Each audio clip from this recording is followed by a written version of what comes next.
Very good evening, friends. As you know, my name is Vikas Kumar, and अध्ययन the effort platform की तरफ से general engineering जो paper है उसका जो इलेक्ट्रिकल सेक्शन है उसकी जो वीडियोस है, आपको पता है वो कंटिन्यूटी में हर दिन लगभग 2 वीडियोस आ ही रही है। उसी कंटिन्यूशन में आज हम लोग जो है एमसीक्यूज जो है, जो पढ़ाए गए टॉपिक्स है, उन पर कुछ एमसीक्यूज को आज हम लोग देखने वाले हैं। ठीक है, तो बिफोर स्टार्टिंग द वीडियो हम ये कहना चाहेंगे कि आप लोग काइंडली चैनल पर जो लोग नए हैं चैनल को सब्सक्राइब कर लें और जितना हो सके शेयर करें। ठीक है, तो चलिए आज हम लोग शुरू करते हैं एमसीक्यू। एक क्वेश्चन लेते हैं। जो क्वेश्चन 1 है, आपके स्क्रीन पर क्वेश्चन दिख रहा होगा। ठीक है, क्वेश्चन पढ़ देते हैं। क्वेश्चन जो है वो है a 12 volt automobile light is rated at 30 watt. The total charge that flows through the filament in 1 minute is, ये क्वेश्चन है। तो दिया हुआ डेटा क्या है? दिया हुआ डेटा है a 12 वोल्ट बैटरी का वोल्टेज दे दिया है कि 12 वोल्ट ऑटोमोबाइल लाइट है कोई, इसका रेटेड जो इसका पावर दिया है वो है 30 वॉट दे दिया है, और आपसे टोटल चार्ज पूछ रहा है कि Q की वैल्यू कितनी होगी। Total charge that flows through the filament in 1 minute, 1 minute में, यानी टाइम की जो वैल्यू है वो दिया है 1 मिनट। इसमें टोटल चार्ज कितना फ्लो कर जाएगा, यही आपसे क्वेश्चन पूछा है। ये क्वेश्चन इंडियन इंजीनियरिंग सर्विसेज 2014 में आया है, बट आपके लेवल का है, डिप्लोमा के लेवल का है। ठीक है, तो ये जो क्वेश्चन है इसमें दिया हुआ, सबसे पहले तो अगर Q पूछा है और T दिया हुआ है और आपसे करंट पूछ रहा है, the total charge that flows through the filament in 1 minute. ठीक है, तो देखिए I is equal to Q by T, यहां से Q is equal to I into T। इसका मतलब अगर I मिल जाए, ठीक है, तो उसको हम लोग, ये जो टाइम 1 मिनट है तो इसका SI यूनिट 60 सेकेंड में कन्वर्ट कर लेंगे। 1 मिनट में 60 सेकेंड होता है, तो यहां टाइम बैठा देंगे, I की वैल्यू मालूम रहेगा तो Q आसानी से फाइंड आउट किया जा सकता है। ठीक है, तो आपको अगर यहां पर I निकालना है तो दिया गया पैरामीटर ये है, तो हम आपको बताए हैं P is equal to V into I, ये फॉर्मूला होता है। ठीक है, तो यहां से I का जो वैल्यू है वो आप निकाल सकते हैं, that is P by V। What is the value of P? P is 12 volt and sorry P is 30 what, P is 30 what, और आपको वोल्टेज कितना दे रखा है? 12 वोल्ट। ठीक है, तो 30 बाई 12 इज द, इतना एम्पियर का आपका करंट है। इसको उठाकर यहां डाल दीजिए तो I के वैल्यू हो जाएगा 30 बाई 12 इंटू 60, 12 पाँचे 60, 3 पाँचे 15, 150 कूलाम्ब। ऑप्शन में देखिए आपका ऑप्शन ए दिया है 30 कूलाम्ब, ऑप्शन ए जो है वो है 30 कूलाम्ब, ये होगा नहीं। ऑप्शन बी 12 कूलाम्ब, ये भी नहीं होगा। Option C is 150 coulomb and option D is 180 coulomb. Then option C is the correct option. ठीक है, तो आप देख सकते हैं 2 स्टेप का क्वेश्चन था, थोड़ा सा फॉर्मूला आपको आता है, ये टॉपिक जो है हम पूरा डिस्कस किए हुए हैं। ठीक है, तो आप का आंसर जो होगा 150 कूलाम्ब होगा। ठीक है, चलिए जो नेक्स्ट क्वेश्चन है वो आपको क्या दे रखा है देखते हैं। The next question is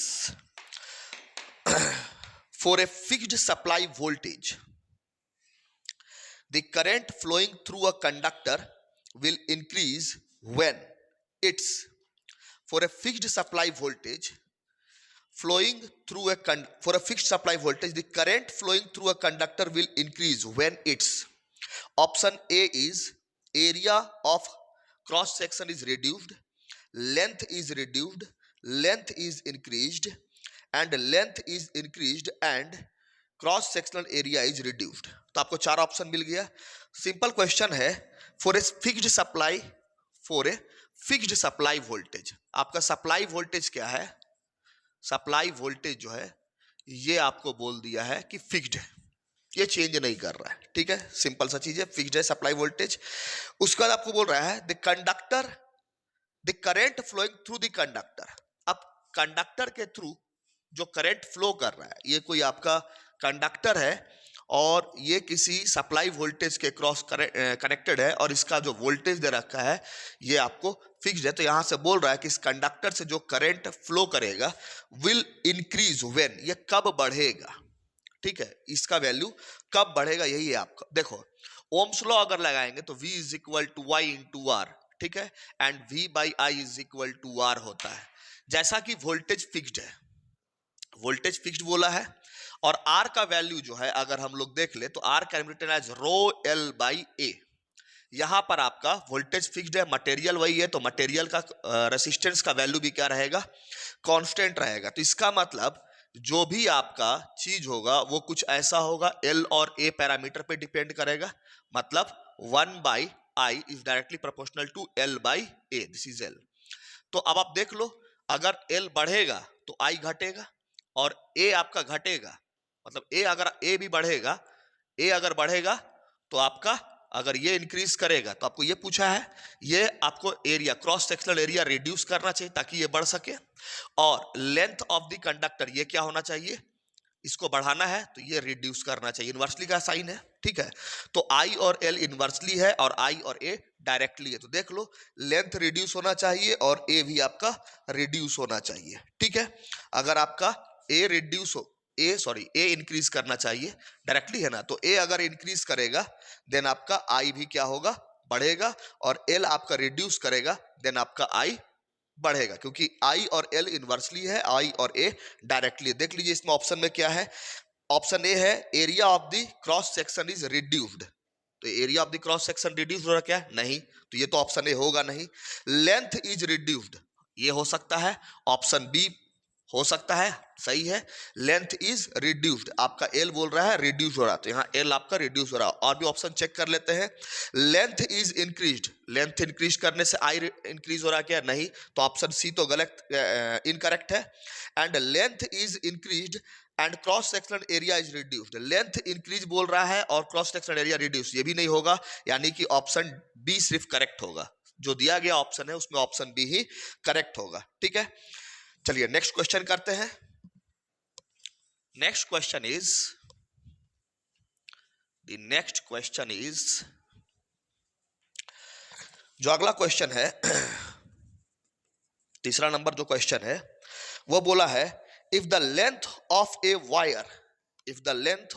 wire of resistance R, कोई वायर है, ठीक है, कोई वायर है, इसका रेसिस्टेंस का वैल्यू जो है वो आर दे रखा है, ठीक है, इसकी रेसिस्टेंस की वैल्यू आर दे रखी है, is uniformly stretched to n times, इसको क्या किया गया है, इस वायर को यूनिफॉर्मली स्ट्रेच कर दिया गया है, कितना times, n times, n times इसको स्ट्रेच कर दिया गया, एन गुणा बढ़ा दिया गया खींच कर, ठीक है, और हाँ n times its original value, जो भी इसका ओरिजिनल वैल्यू होगा लेंथ का, उससे इसको एन टाइम्स बढ़ा दिया गया। तो मान लेते हैं यहां पर लेंथ L1 है और ये L2 है, तो L1 और L2 में रिलेशन क्या हो गया कि L1 is equal to n times of L2 हो गया, ठीक है, मतलब L2 is equal to n times of L1 हो गया, ठीक है, L1 को n गुणे आप बढ़ा दीजिएगा तो L2 आ जाएगा, सिंपल सा चीज है। इट्स न्यू रेसिस्टेंस इज, इसका न्यू रेसिस्टेंस पूछा है कि क्या होगा, इट्स न्यू रेसिस्टेंस इज, तो इसका न्यू रेसिस्टेंस, तो अगर पहले रेसिस्टेंस R1 था तो बोल रहा है कि नया रेसिस्टेंस R2 की वैल्यू क्या होगी, ऑप्शन ए दिया है NR है, ऑप्शन बी जो है R बाई एन है, ऑप्शन सी जो है N स्क्वायर R है, and option D is R by n square. How to solve this question, इस क्वेश्चन को कैसे सॉल्व करेंगे, देखो यूनिफॉर्मली स्ट्रेच किया गया है, इसको खींचा गया है, एक बात तो तय है कि वॉल्यूम, इसका जो वॉल्यूम होगा, इसका जो वॉल्यूम होगा और इसका जो वॉल्यूम होगा दोनों बराबर होगा, इसी को खींच के लंबा किए हैं, कुछ तो ऐड किए नहीं या कुछ इसमें से घटाए नहीं है, ठीक है।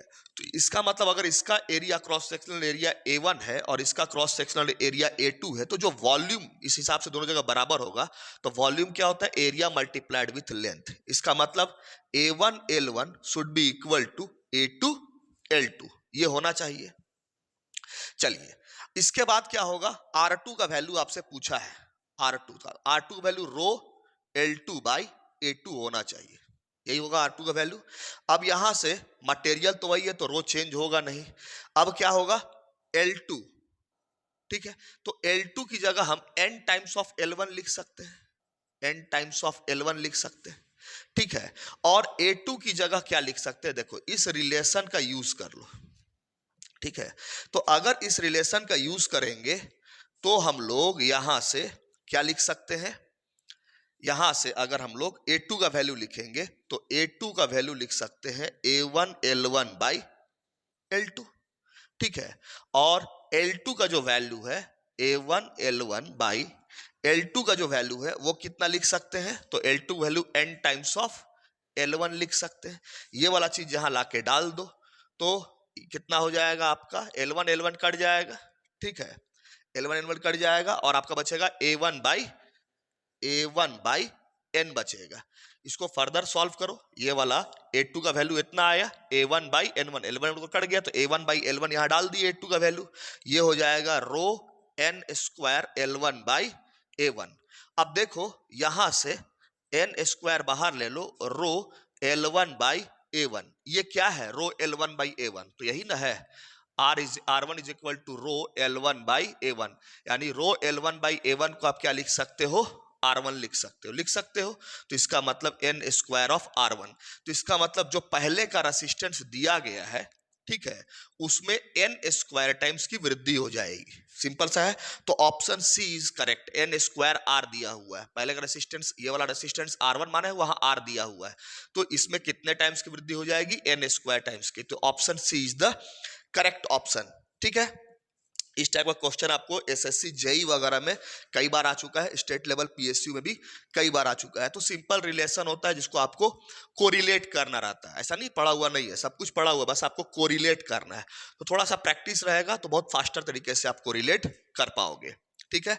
Now the next question is question number 4। The next question is question number 4। Question 4 जो पूछा है ये एसएससी जेई 2008 में क्वेश्चन आया है, क्वेश्चन नंबर 4, बहुत ही इजी क्वेश्चन है। The SI unit of electrical energy पूछ रहा है, the SI unit of electrical energy, option A B C and D.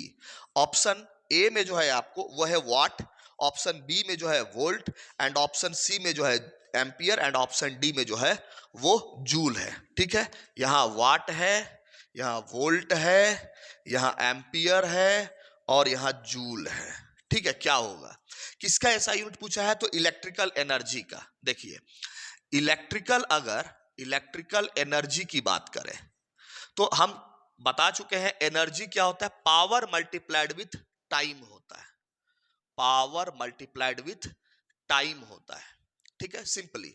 और पावर क्या होता है, work done per unit time, ठीक है, यानी वर्क डन जो है डिवाइड बाय टाइम, ये हो गया आपको पावर।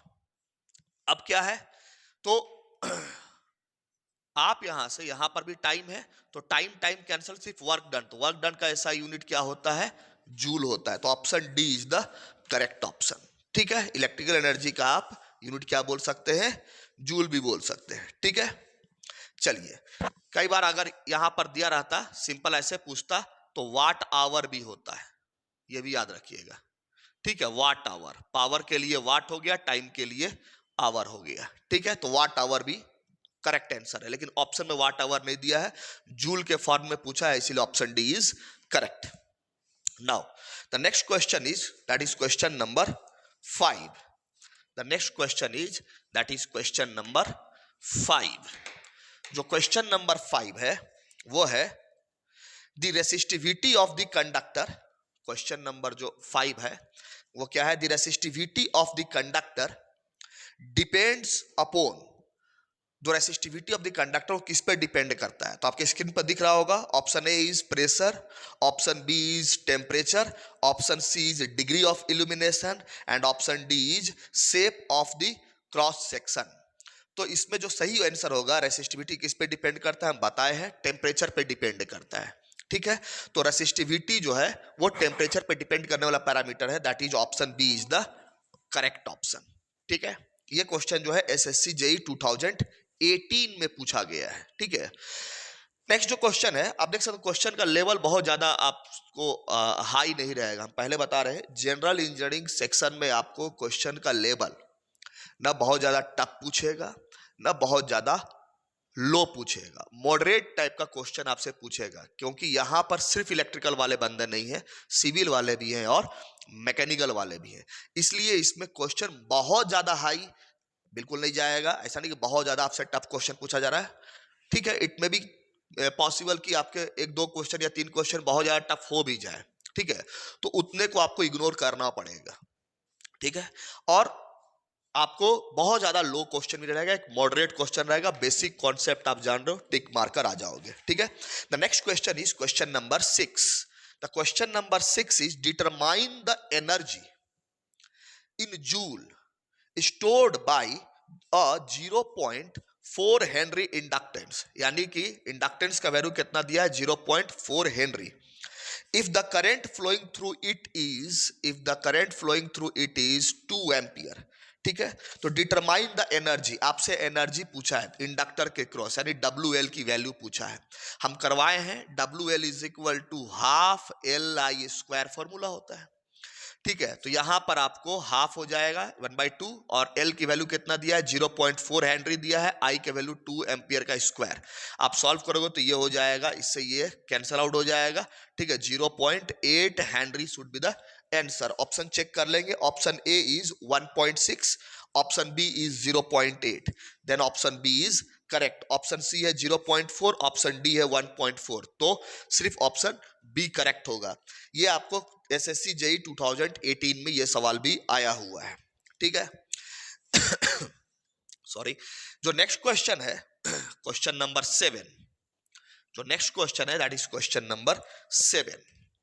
क्वेश्चन नंबर 7, जो क्वेश्चन नंबर 7 है, what will be the voltage, what will be the voltage in V, volt में आपसे पूछ रहा है, across a 8 Henry inductor, 8 Henry inductor के अक्रॉस वोल्टेज का वैल्यू बताइए। What will be the voltage, कितना होगा when the rate of change of current in the inductor is 0.5 ampere per second. Rate of change of current पूछा है, तो जब भी रेट की बात आएगा तो rate of change of current that is di/dt, ये कितना दे दिया है आपको 0.5 एम्पियर पर सेकेंड, ठीक है। तो V का वैल्यू क्या होगा, तो V is equal to LDI/dt होता है। किसी इंडक्टर के क्रॉस वोल्टेज का वैल्यू इतना होता है, V is equal to LDI/dt। तो आपसे भी पूछा है, L का वैल्यू दे दिया है 8 हेनरी और DI/dt का वैल्यू दे दिया है 0.5, 8 5 40 हो जाएगा, that is 4 volt should be the answer. Option A is 2 volt, नहीं होगा। ऑप्शन बी इज 6 वोल्ट, ये भी नहीं होगा।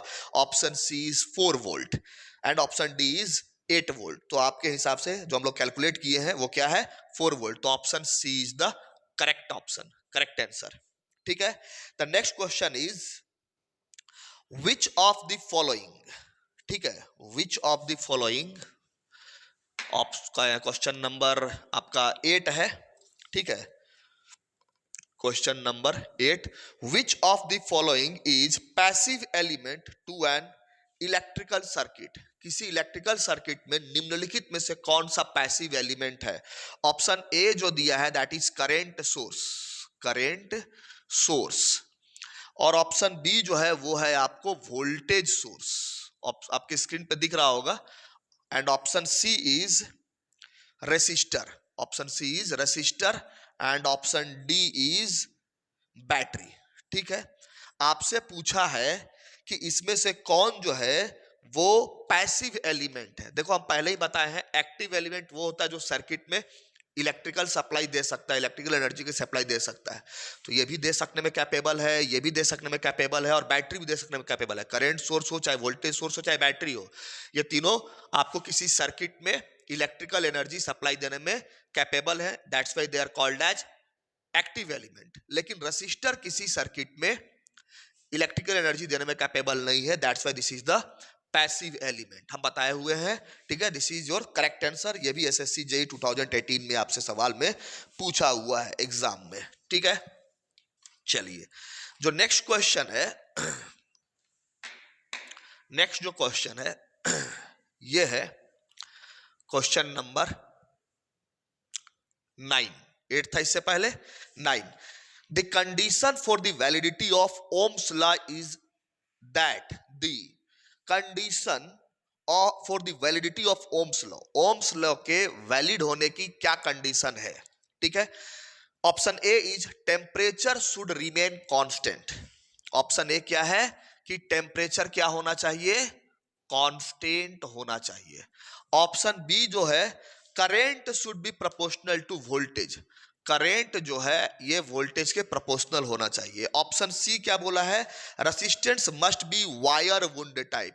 आर कैसा बोला है कि ये वायर वुंड टाइप रेसिस्टर होगा, वायर वुंड टाइप रेसिस्टर होगा, तभी ओम्स लॉ वैलिड होगा। And option D is all of the above, all of the above. आप लोग भी इसको इजीली टैकल कर सकते हैं कि हम बताए हैं ओम्स लॉ है, उसमें ये जो रिलेशन है ये तो ओम्स का लॉ हो गया, V is directly proportional to I, ये तो ओम्स का लॉ हो गया, नियम हो गया, इसलिए ये तो होने से रहा।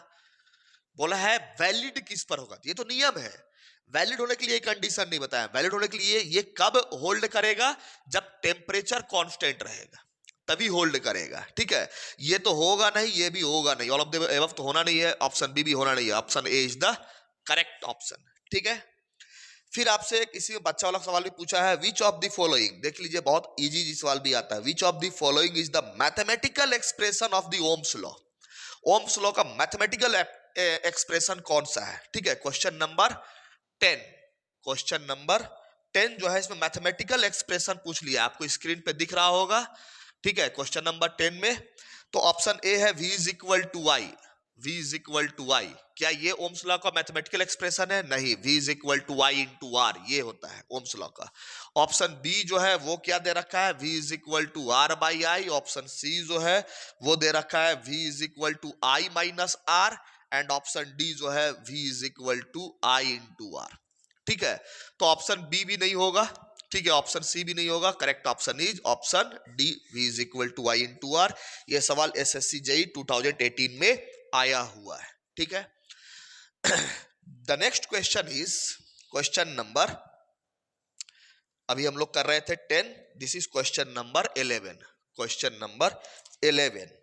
क्वेश्चन 11 बड़ा ही इंटरेस्टिंग सवाल है, बोल रहा है a drawn wire of the resistance, a drawn wire of the resistance is 5 ohm, a drawn wire of the resistance 5 ohm, एक रेसिस्टेंस है जिसकी वैल्यू 5 ohm है, is further drawn so that its diameter becomes 1/5 of the original.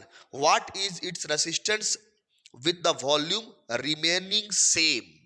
ठीक है, अब देखो एक resistance है 5 ओम का, मान लेते हैं R1 वैल्यू का कोई रेसिस्टेंस है, इसको खींच के, इस रेसिस्टेंस का कुछ ऐसा मान लेते हैं, ठीक है, इस रेसिस्टेंस को खींच के इसके डायामीटर का 1/5 कर दिया गया। तो अगर यहां पर डायामीटर D1 है तो ये D2 हो जाएगा, और ये कितना हो जाएगा? D1 का 1/5, that is D2 should be equal to D1 by 5। ऐसा क्वेश्चन हम लोग पहले ही बनाए, इसमें लिख भी दिया है कि वॉल्यूम रिमेन सेम है। वॉल्यूम अगर सेम है तो यहां पर अगर वॉल्यूम की बात करें तो इसके लिए जो वॉल्यूम होना चाहिए A1 इंटू L1 होना चाहिए, this is the A1 L1 and this cross sectional area is the A1। यहां पर ये क्या है? L2 है, and this cross sectional area should be A2। तो इसका मतलब वॉल्यूम सेम कब होगा? जब A1 L1 बराबर होगा A2 L2 का, तभी होगा। अब इसमें एरिया क्या होगा? तो ये सिलेंडर टाइप दिख रहा है, तो पाई आर स्क्वायर, इसमें लेंथ हम लोग मल्टीप्लाई कर देंगे तो एरिया कितना हो गया इसका? Cross sectional area pi R square.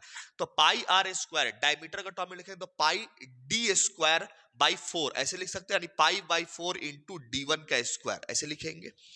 और ये तो हो गया एरिया, इसका एरिया क्या हो गया? तो पाई बाई 4, ये तो हो गया ही। अब D2 का स्क्वायर ऐसे होना चाहिए, ठीक है। तो यहां से अगर हम लोग देखें, ये एरिया A1 का वैल्यू है, this is A1 value and this is A2 value. अब देखो D1 और D2 के बीच में रिलेशनशिप है, क्या है कि D2 जो है वो D1 बाई 5 है, तो आप चाहे तो यार D2 का वैल्यू, यहां पर D2 का वैल्यू क्या डाल दोगे, D1/5।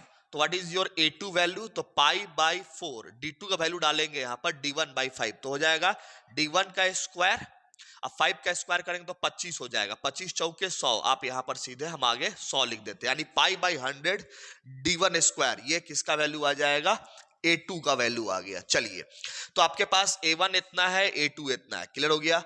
अब आपके पास R2 का वैल्यू पूछा है, यही ना पूछा है कि R2 क्या होगा, तो R2 is equal to row L2/A2, ये होना चाहिए, सिंपल सा कहानी है। अब जो है रो मटेरियल वही है तो रो सेम रहेगा, ठीक है, तो हम रो सेम रहने दिए। L2 हम लोग अभी L2 यहां रहने देते हैं, ठीक है, और A2 की जगह क्या लिख सकते हैं, A2 की जगह हम लोग क्या लिख सकते हैं, तो ये A2 का वैल्यू कितना लिखेंगे, A1 L1/L2, इतना लिख सकते हैं, A1 L1/L2, ठीक है। तो एक काम करते हैं ना, यहां पर A2 की जगह हम लोग A2 की जगह यही लिख लेते हैं, A2 की जगह ये वाला वैल्यू लिख लेते हैं, π/100। एक काम करो, ये जो पाई, अच्छा चलो लिख लेते हैं D1 स्क्वायर, ठीक है, इतना कर लिए।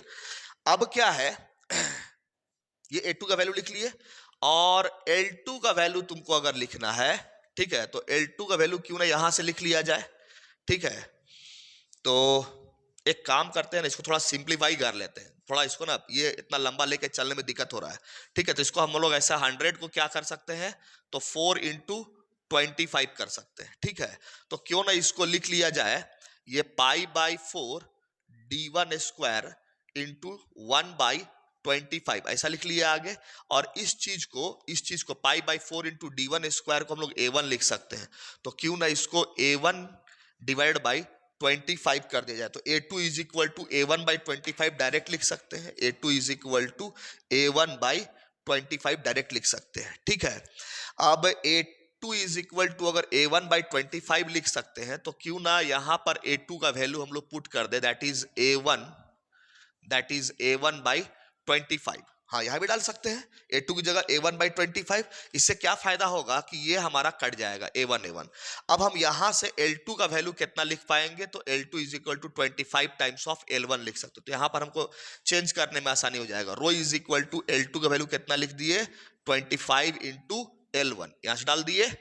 अब ये हो गया, नीचे में तो है A1/25, ये ऊपर चला जाएगा तो इससे 25 मल्टीप्लाई हो जाएगा, तो नीचे से हटा देंगे, ठीक है, तो ये हो जाएगा मेरा 625 गुने रो L1/A1। अब रो L1/A1 जो है इसके लिए लिख सकते हैं, क्योंकि R1 का वैल्यू कितना होगा, R1 का वैल्यू रो L1/A1 होगा, तो रो L1/A1 को R1 लिख सकते हैं, और R1 का वैल्यू कितना है, 5 ओम है, तो हम लोग सिंपली क्या करेंगे, 625 गुने 5 कर देंगे, तो 50 25 के 5 हासिल 2, 5 2 10 11 12 2 हासिल 1, और 5 36 और 1 31, 3125 ओम। ऑप्शन ए है 25 ओम, होगा नहीं, ऑप्शन बी है 125 ओम, होगा नहीं, ऑप्शन सी है 625 ओम, होगा नहीं, ऑप्शन डी है 3125 ओम, तो option D is the correct answer, ठीक है। इस तरह के क्वेश्चन में आपको थोड़ा सा जंबलिंग करना है, मैंने इधर से उधर वैल्यूज को सेट करना है, ठीक है, सिंपल सा चीज होता है और कोई खास बात इसमें नहीं होता है, ठीक। तो ऑप्शन, ये क्वेश्चन नंबर आपको कितना था, 11 था, ठीक है। Now the next question is question number 12। Question number 12 इस डीपीपी का सॉल्व हो गया है, क्वेश्चन नंबर 12, ठीक है। क्वेश्चन नंबर 12 जो है इसको देखते हैं थोड़ा, क्वेश्चन नंबर 12, ठीक है। इसमें क्या है, question number 12, which property of an electrical conductor opposes a change in the current, कौन सा प्रॉपर्टी जो होता है इलेक्ट्रिकल कंडक्टर का जो करेंट के फ्लो का अपोज करता है, ठीक है। Option A is resistance, option B is capacitance, option C is conductance, option D is inductance. देखो कैपेसिटेंस इंडक्टेंस ये दोनों जो है ये एनर्जी स्टोर की कैपेसिटी को बताता है, ठीक है। कैपेसिटेंस बताएगा कैपेसिटर के अंदर कितने एनर्जी स्टोर हो सकता है, और इंडक्टेंस बताएगा इंडक्टर के अंदर, ठीक है। कंडक्टेंस ये बताता है कि कोई एलिमेंट जो है ठीक है, या कोई रेसिस्टर जो है वो कितनी मात्रा में करंट को अलाउ कर रहा है, अपोज के बारे में ये बात नहीं करता है, अपोज के बारे में सिर्फ और सिर्फ रेसिस्टेंस बात करता है। That's why option A is the correct option. ठीक है, option A is the correct option. Now question number 13, question number 13, question number 13 जो है ये क्या पूछा है आपसे, what will be the resistance in ohm. ठीक है, रेसिस्टेंस का वैल्यू ओम में क्या होगा, of a lamp rated at 220 volt comma 200 watt. ठीक है, what will be the value of resistance, resistance की वैल्यू आपसे पूछा गया है। कैसा लैंप का, तो लैंप का वोल्टेज दे दिया है जो कि कितना रेटिंग का है, 220 वोल्ट का है, और पावर कितना कंज्यूम करता है, तो पावर है इसका 200 वॉट। तो आपको मालूम है P is equal to V into I, ये फॉर्मूला पढ़ाए हैं। ये जो है पावर के लिए आप 3 फॉर्मूला अभी फिलहाल लिख सकते हो। तो power is equal to V into I है। अब देखो ओम्स लॉ क्या होता है, V is equal to I into R, ये होता है। तो आप अगर V का फॉर्मूला यहां डाल दोगे, ठीक है, ये वाला V का वैल्यू यहां पुट कर दोगे, तो पावर का एक फॉर्मूला क्या निकलेगा, आई स्क्वायर आर, ये भी होता है। पावर का एक और फॉर्मूला भी होता है कि आप यहां से I is equal to V by R डाल दो। ठीक है, तो फिर अगर I का वैल्यू यहां से, ये वाला I का वैल्यू अगर हम लोग डालेंगे तो ये वाला V IGT रह जाएगा, I का वैल्यू कितना डाल देंगे, V बाई आर, तो V स्क्वायर बाई आर। तो पावर का ये फॉर्मूला भी होता है, ये भी होता है, ये भी होता है, और ये भी होता है। जब जैसा तब तैसा यूज किया जाता है। तो अभी आपको जो ऑप्शन में है वो P और V मालूम है, आपसे R पूछ रहा है, तो ऑब्वियसली आप ये वाला यूज करोगे। तो R is equal to V square by P, आप ये यूज कर लो इस फॉर्मूला में डायरेक्ट। तो V स्क्वायर, V बोले तो 220 का स्क्वायर डिवाइड बाई पावर कितना है, 200 है। सॉल्व कर लो इसको। ठीक है, तो 220, हम इसको 220 गुणे 220 कर लिए, अब बटा 200, तो 2 शून्य से ये कट जाएगा। ठीक है, ये 11 हो जाएगा। 11 को 22 से क्या कर लो, मल्टीप्लाई कर लो। तो 11 दूनी 22, 11 दूनी 22 के 2 हासिल 2, 11 दूनी 22, 23, 24, 242। ठीक है, सॉरी 2, हाँ 242। Option D is the correct option, option D is the correct option. ठीक है, ऑप्शन डी जो है आपका वो करेक्ट है। ऑप्शन ए में 220 दिया है, होगा नहीं। ऑप्शन बी में 224 दिया है, वो भी होगा नहीं। ऑप्शन सी में 244 होगा नहीं। ऑप्शन डी में आपको आया कैलकुलेट करके 242। ठीक है, ये एसएससी जेईई 2018 में ये सवाल पूछा गया है। ठीक है, जो नेक्स्ट क्वेश्चन है that is question number 14, question number 14, question number 14, question number 14। ठीक है, यह पूछा है which of the following statements about electric voltage is true. Electric voltage के बारे में निम्नलिखित में से कौन सा कथन जो है वो सही है। पहला जो दिया है, voltage is directed movement of electrons, voltage is the direct movement of electrons. बोल रहा है आपको किसके बारे में स्टेट पूछा, इलेक्ट्रिक वोल्टेज के बारे में। तो बोल रहा है वोल्टेज जो है इलेक्ट्रॉन के डायरेक्ट मूवमेंट को बोलते हैं। ठीक है, ये होता है क्या, तो ये ऐसा नहीं होता है। वोल्टेज जो है इलेक्ट्रॉन के डायरेक्ट मूवमेंट को नहीं बोलते, इलेक्ट्रॉन डायरेक्टली मूव करता है उसको करंट बोलते हैं, वोल्टेज नहीं। इसलिए ऑप्शन ए तो होगा नहीं। ऑप्शन बी जो है, voltage causes current to flow, voltage causes current to flow. Voltage अगर रहेगा तो उसकी वजह से करंट फ्लो करेगा। ठीक है, ये होता है। जब तक पोटेंशियल का डिफरेंस नहीं रहेगा, मतलब वोल्टेज क्रिएट नहीं करोगे, आप एक जगह से दूसरी जगह करंट फ्लो नहीं करवा सकते हो। ठीक है, तो ये ऑप्शन आपका बिल्कुल सही है। बाकी का ऑप्शन भी एक बार एनालिसिस कर लेते हैं। ऑप्शन सी बोला है voltage is the irregular movement of electron, होगा ही नहीं। इरेगुलर मूवमेंट ऑफ, भैया movement of electron direct movement करे, इरेगुलर मूवमेंट करे, ये तो आपको वोल्टेज नहीं होता है, सिंपल सा चीज है। ऑप्शन डी है voltage is not always needed to cause the flow of current, मतलब करंट को फ्लो कराने के लिए हमेशा वोल्टेज की जरूरत नहीं पड़ती है, ये भी नहीं होगा। भैया अगर आपको करंट फ्लो करवाना है तो ऑलवेज वोल्टेज की जरूरत पड़ेगी ही पड़ेगी। ठीक है, तो option B is the correct option. ठीक है, this is your question number 14। Now question number 15 देखते हैं। ठीक है, क्वेश्चन नंबर 15। देखिए एक चीज आपको समझा दे कि जो भी है यहां पर आपको जितने भी क्वेश्चंस कराए जा रहे हैं, हमको मालूम है कि इतने क्वेश्चंस से आपका कुछ होना जाने को नहीं है। जो बात है सो क्लियर है। ये क्वेश्चन हम लोग इसलिए करवा रहे हैं ताकि आपको एक रफ आइडिया मिल जाए कि किस लेवल का लगभग लगभग जनरल इंजीनियरिंग में क्वेश्चन रहेगा। ठीक है, कुछ और क्वेश्चन भी करवाएंगे जो थोड़ा सा कैलकुलेटिव रहेगा, थोड़ा टफ रहेगा। ठीक है, लेकिन आपको एक मोटा मोटी आइडिया बैठाने के लिए कि हाँ आप जो पढ़ रहे हैं उस पर बेस्ड जो क्वेश्चंस आते हैं एग्जाम में वो किस लेवल का क्वेश्चंस रहेंगे। ठीक है, बहुत ज्यादा टफ भी नहीं रहेगा, बहुत ज्यादा इजी भी नहीं रहेगा। ठीक है, तो क्वेश्चन नंबर 15 है, इक्विवेलेंट रेसिस्टेंस आपसे पूछा है। ठीक है, स्क्रीन पर आपको दिख रहा होगा। तो ये आपका एक रेसिस्टेंस इस तरह का बना दिया गया है सर्किट में। ये एक रेसिस्टेंस का सर्किट आपको दिया गया है। ये है आपको 4 ओम का, ये है 1 ओम का, ये है 5 ओम का।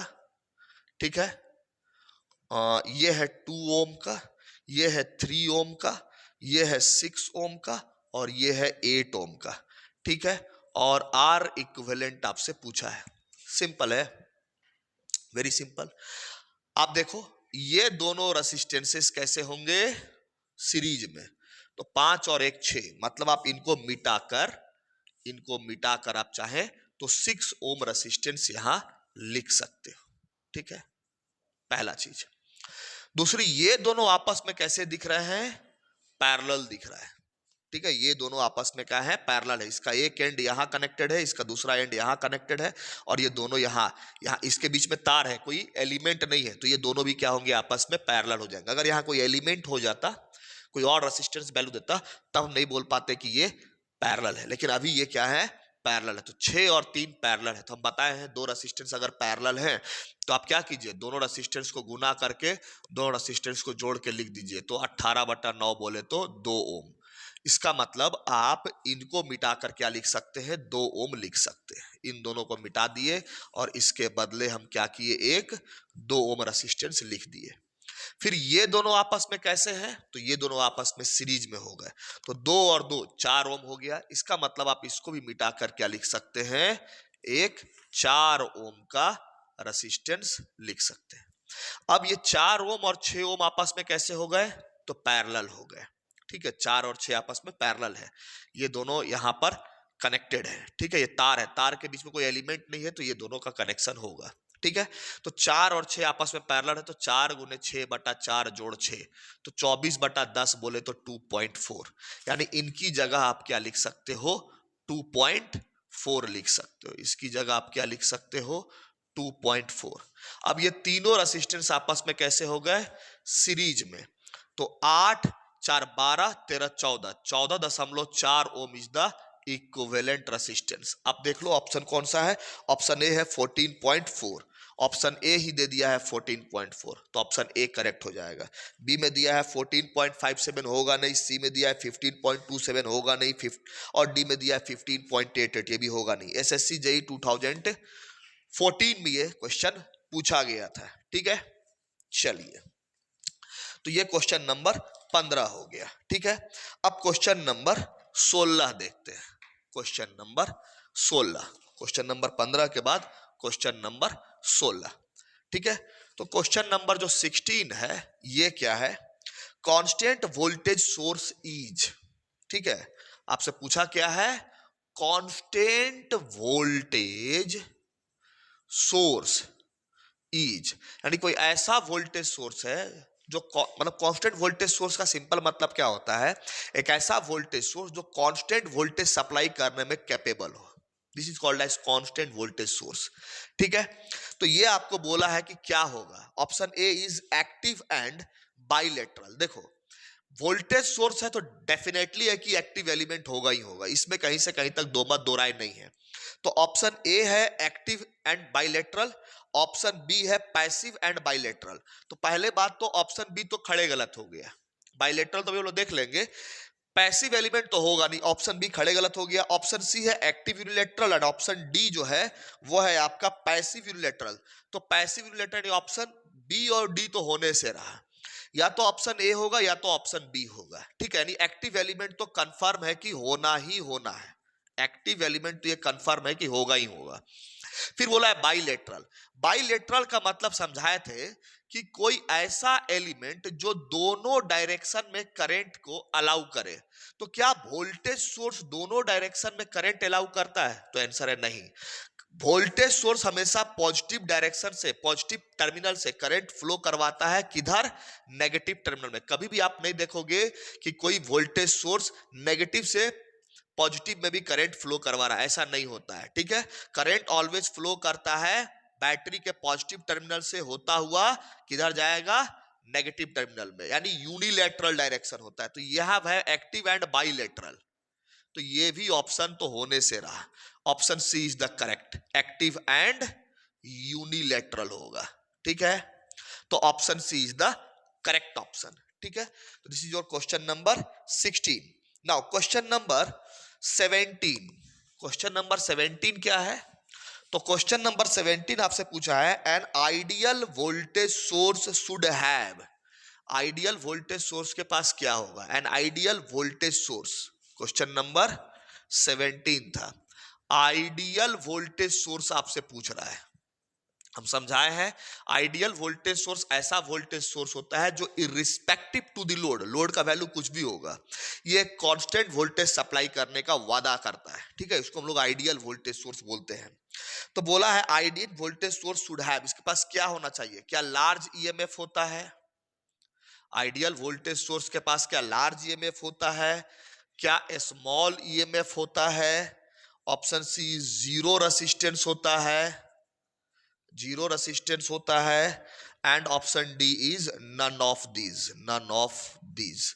देखो, जब ये आइडियल वोल्टेज सोर्स है, ठीक है, और बोल रहे हैं कांस्टेंट वोल्टेज सप्लाई करेगा, तो लार्ज ईएमएफ और स्मॉल ईएमएफ का तो सवाल ही पैदा नहीं होता है।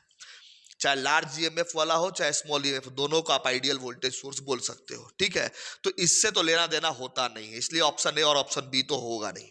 ठीक है, जब ए और बी नहीं होगा, ठीक है, तो हम लोग सी पे देखेंगे। क्या आइडियल वोल्टेज सोर्स में जीरो रेसिस्टेंस होता है? तो आंसर है यस, आइडियल वोल्टेज सोर्स में जीरो रेसिस्टेंस होगा।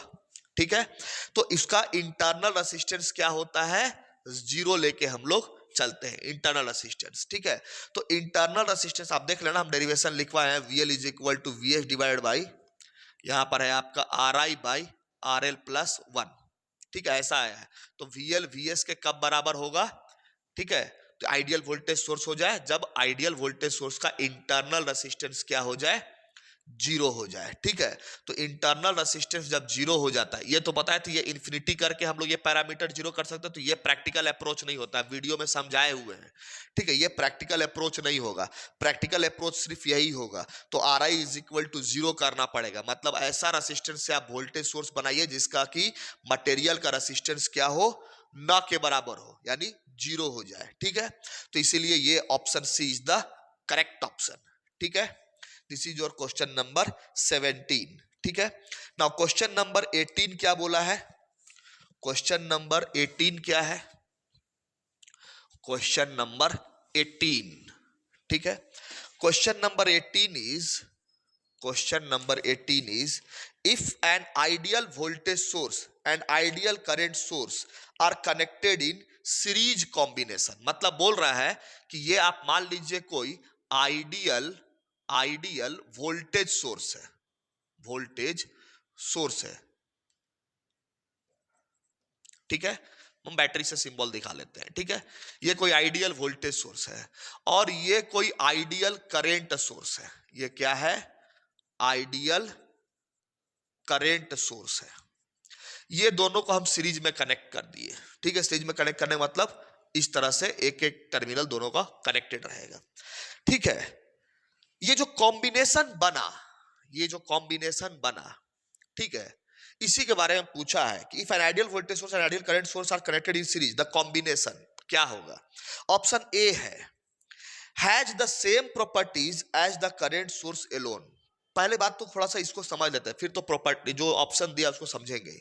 पहला चीज क्या है? इस तरह का कोई भी कनेक्शन हो, ये नेटवर्क के बेसिक लॉ को वायलेशन है। यानी वोल्टेज सोर्स और करंट सोर्स आप सीरीज में कनेक्ट कर दोगे, ठीक है, तो ऐसा तो आप कनेक्ट कर ही नहीं सकते हो। नाउ द क्वेश्चन अराइजेस, ऐसा क्यों? ऐसा क्यों? ठीक है, थोड़ी देर के लिए अभी बैटरी के टर्मिनल उलट देते हैं, ऐसे कर देते हैं ताकि आपको समझाने में आसानी हो, ठीक है। आखिर ऐसा क्यों? थोड़ा देर के लिए हाइपोथेटिकली एक बात को समझने की कोशिश करेंगे, हाइपोथेटिकली एक बात, ठीक है, अमोक कल्पना में जाकर एक बात को समझने की कोशिश करेंगे इस सर्किट के साथ। समस्या क्या है, क्यों इन दोनों को हम लोग सीरीज में तो कनेक्ट कर ही नहीं सकते हैं, ऐसा क्यों बोल रहे हैं? ये किसी सर्किट के बेसिक लॉ का वायोलेशन, उल्लंघन क्यों है? मान लो ये कोई भी बैटरी होगा, अगर ये कोई करंट सप्लाई दिया, सपोज दैट, मान लेते हैं थोड़ी देर के लिए 2 एम्पियर का करंट दिया, ठीक है, और ये भाई साहब जो है, ठीक है, ये सपोज दैट ऐसा कुछ 10 एम्पियर का करंट दे रहे हैं, ऐसा मान लेते हैं। तो आपको लगेगा, यहां कोई लोड भी हम कनेक्ट कर देते हैं ताकि क्लोज सर्किट बन जाए, ठीक है, कुछ 5 ओम का लोड भी कनेक्ट कर दिए, ठीक।